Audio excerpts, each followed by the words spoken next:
Today is Sunday, July 26th, 2026, and this is Read Through the Bible. There are some chapters in the Bible that are so famous you simply have to name them and people know what's in those chapters. That's right.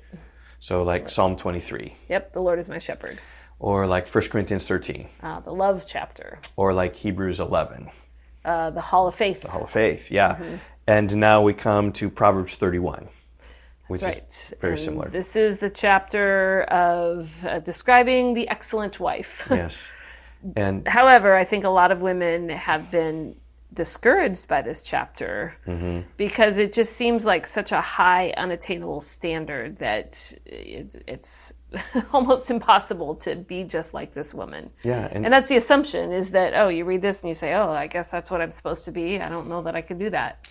And what happens often to the discouragement of women is that they see Proverbs chapter 31 as a big list of to-dos and all they need to do.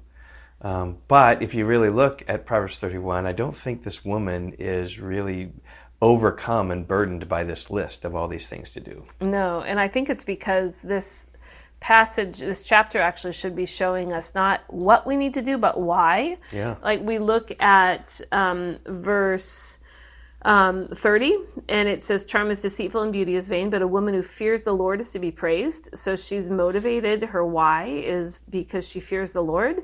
And then also she is so devoted to the well-being of her husband and her family. Mm-hmm. And that's what motivates her to do these things. She's hardworking, but I think it's helpful to look at this as what motivates her more than So the why, and more than the what. Yeah, and I think she does. It's also helpful to know this wasn't written to women. Right. This was written to the king in terms, I think, what kind of woman to look for in a wife is, and how to honor this woman as well. Like he is supposed to say in verse 29, many women have done excellently, but you surpass them all. Like he acknowledges of how the good that she has done for her house and for him, so that she works so that he is spoken well of in the gate, that just she serves him and her household just to make it better. Yeah, in verse 28, her children rise up and call her blessed, and her husband also, and he praises her. So he should be modeling for the children, just praising his wife and blessing her.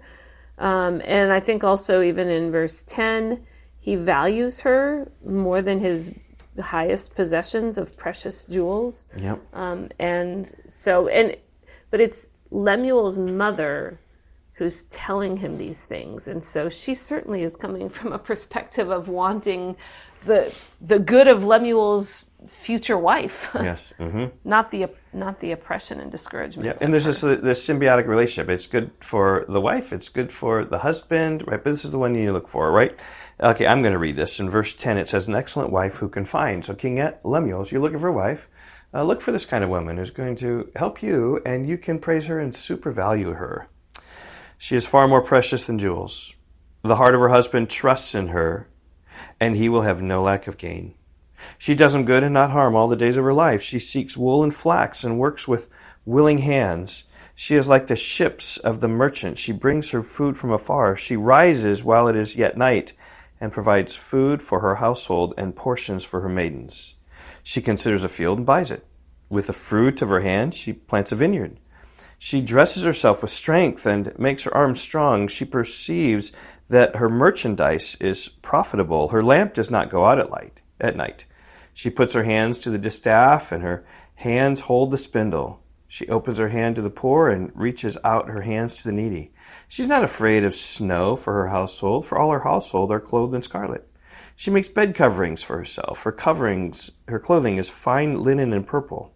Her husband is known in the gates when he sits among the elders of a land. She makes linen garments and sells them. She delivers sashes to the merchant. Strength and dignity are her clothing, and she laughs at the time to come. She opens her mouth with wisdom, and the teaching of kindness is on her tongue. She looks well to the ways of her household and does not eat the bread of idleness. Her children rise up and call her blessed. Her husband also, and he praises her. Many women have done excellently, but you surpass them all. Charm is deceitful and beauty is vain, but a woman who fears the Lord is to be praised. Give her the fruit of her hands, and let her works praise her in the gates. Well, I see much of you in those things. that you're motivated by the fear of the Lord, and you do well for our household and for me. And I am very thankful for that. Well, thank you. Okay, we will see you on Monday. Bye-bye. Goodbye.